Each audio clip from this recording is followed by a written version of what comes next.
If you watched my video of me staining this, you would know that I was concerned about bubbles using that foam brush.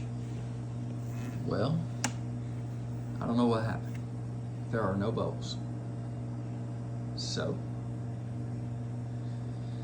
I'm waiting on a viscosity cup for my Wagner paint sprayer so I can get the right thickness of paint so I can spray it down and I'll be done. That's what I'm talking about. Yeah. Now tomorrow I'm buying a dirt bike. Pretty pumped up about that. Fix it up, sell it. I'll post all the videos on how I fix it.